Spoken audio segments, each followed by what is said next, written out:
Story time, story time. Okay, this is the year 2020.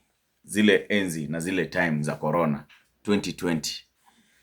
So, this was a moment before niame Mathare.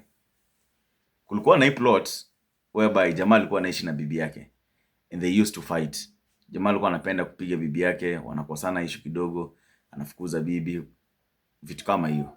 So ilikuwa ni mazoea. Jamaa kila time akosana bibi yake anafukuza bibi. Unaona? So bibi anakaa nje mpaka late night. Now ni mabachelor. You really know what goes on kwa hizo toxic marriages. So jamaa alikuwa amezoea kukosana bibi yake, anamfukuza nje, anaenda analala nje. Bibi analala yani hapo kama amesimama kwa mlango. Na siku moja ika happen hivi. Jamaa amekosana na bibi yake. Sijui niseme de mama bibi, juu wako wamezaa. Jamaa amekosana na bibi yake. Akamfukuza. Ile anamwambia enda kwenyu, sijui nini. Akamfungia mlango nje. So huyu dem ako zile za Kevo, nifungulie. Kevo, nifungulie. Jamaa akifungua anamwambia bado uko hapa? Yala, toka hapa. Nini. So dem ako tu hapo emotionally, ako tu kwa mlango hapo anasema, kwa ndafunguliwa aje? Saa ngapi? So na hiyo siku it was a bad day. Mvua ikaanza kunyesha. Na ni ile mvua ya mawe bro. Si ile mvua inabembeleza. Mvua ikaanza kunyesha. So mvua inanyesha, na unajua ni kwa plot zile unapata manyumba zinaangaliana hivi. So what happened? Kwa hiyo plot kulikuwa na mtoto wa landlord mwenye anaishi hapo. Na alikuwanga electrician. So mtoto wa landlord alikuwa na nyumba yake fulani anaishi hapo.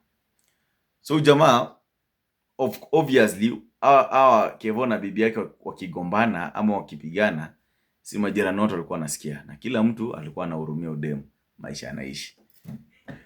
Dem mwenyewe inasemekana alikuwanga orphan. So udem hata ateswa aje hakuna pale angezenda. So mvua imenyesha, dem amefungiwa nje, ananyeshwa na mvua. Ni saa 4 inaelekea saa 5. So what happened? Huyu jamaa the mtoto wa landlord mwenye alikuwa anaishi kwa hiyo plot, yeye alikuwa na kanyumba kake special huko. Akatoka nje na akaambia dem, niaje? Si ati najaribu kuingilia mambo yenu, lakini hauwezi nyeshewa hapa na mvua the whole night, unaweza gonjeka. Tafadhali ningeomba uende kwa nyumba, hata kama utalala tu basi kwa kiti, mimi sina shida, lakini usinyeshewe hapa nje. It is so dangerous to your health. Tafadhali twende hivi. Anamwambia hapana, usijali. Kwa twende hivi, at least usinyeshewe na mvua hapa. Dema akaenda. So dema akaenda kalala kwa kijana landlord. So Kevo kwa amka asubuhi, ilikuwa siku yake ya off, kesho yake. Akifungua mlango au ni bibi yake. Anashangaa kwani bibi ameenda wapi? Only for some few hours, kitu kama saa 4 asubuhi kushapambazuka ile vibaya sana, kitu kama saa 4, saa 3:30, saa 4. Ndio anaona bibi yake ametoka mvaa kinyasa kubwa na vest kubwa na slippers number 44 akiendea mkate kwa duka. Can I tell you what? Hivyo ndio landlord, huyo kijana landlord alioa wangu msichana. Na vile tunaongea mpaka saa hii, hata last week kuna customer nilienda kuona huko Mathare, nikapitia ile area yangu ya zamani nilikuwa naishi, bado huyo kijana landlord till today wako na huyo jamaa. Kevo alishangaa ni nini inaendelea hapa. Na akasema najua atajileta, ataniona, nitampa tupia vitu zake nje, atajileta tu hapa najua. So huyu jamaa akarelax. Siku ya kwanza ikaisha, ya pili ikaisha, ya tatu ikaisha. Kufika tu weekend ndio akaona anabishwa kwake. Kufungua mlango anapata ni huyu, so tuseme ni kama ex-wife. Mbisha akamwambia kindly, sijakuja na ubaya. Amekuja mpaka na wale wazee wa ODM. Unajua Mathare kuna wale wazee wa ODM. wale ambao unavuruga bibi ama kama mnasumbuana kwa kijiji, before upeleke kwa chief unapitia ODM. Ni kama nyumba 10. Nimekuja na wazee akasema kindly, nimekuja tu vitu zangu kwa amani. Kuna vitu zangu ziko hapa, hiyo ndio nilikuwa nimekujia tu, sina jambo lingine. Wazee wakaanza tu, kuna vitu zake hapa. Jamaa akasema kulikuwa na manguo zake. Dem akachukua manguo zake, na si ati anaenda ushago, anaenda tu some few meters, kama ameenda kwa new home kwa kijana landlord, now the current husband. Acha nikwambie, huyu jamaa alikaa, yani huyu jamaa alikuwa hajafa lako ama immediately akakaa tu hapo. Udem wakaanza kupendana na kijana landlord, kila weekend ni out, akaanza kubaiwa manguo za kisasa. Dem akarudi akakuwa dem kumbe hakuanga black, kumbe ni maisha ya shida tu ilikuwa inamweka kuwa black. Dem akaanza kuwa brown bana, dem akaanza kuwa mali. Kevo akiangalia tu hivi, mali Kevo alidhani alijua mambo obvious. Kevo alijaribu kufika mahali anaanza kuleta tu madem hapo aoneshe dem ati hakuna vile yako, but all was in vain.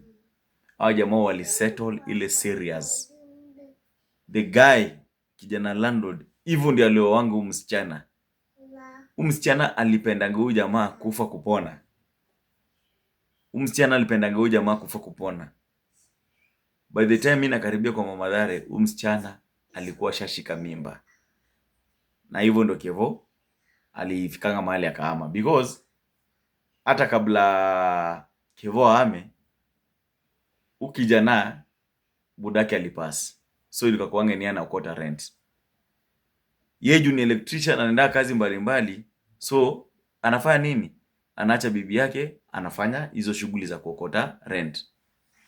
So ilikuwa tu fine morning unaona tu bana, sasa bibi ya mwenye sasa ni landlord, si kijana landlord, ni landlord ameamka asubuhi, na ndiye alikuwa ex wife ya Kevo, anasema I need to talk to tenants. So kazi ni kuambia tu good morning guys, ama ilikuwa zi jioni. Akaongelesha, akamwambia kuna sheria kidogo zimehappen kiasi kwa hii plot, hautakuwa unakuja kuitisha rent. Kitu nyeiko, kuna hii kadi tunawapatia sasa hii, hapo ndio utakuwa unatuma rent, wakapatiwa pay bill, yani account number hapa, utakuwa unalipa nyumba, hapo ndio utakuwa unalipa nyumba. So my work itakuwa tu tarehe 5 ikifika, tarehe 10 ikifika, na kubishia tu nasaidia receipt yako yenyewe ulilipa nyumba. Huyo dem akakujanga akaanza kulipisha nyumba. Sasa ashakuwa landlady kwa the same plot yenye alikuwa anaishingi na chali yake. Sijui kama mnafeel hiyo story. Usije itesa mwanamke ukidhani ataipata option nyingine. Maybe the next option is just close to you. Stay focused, stay awakened.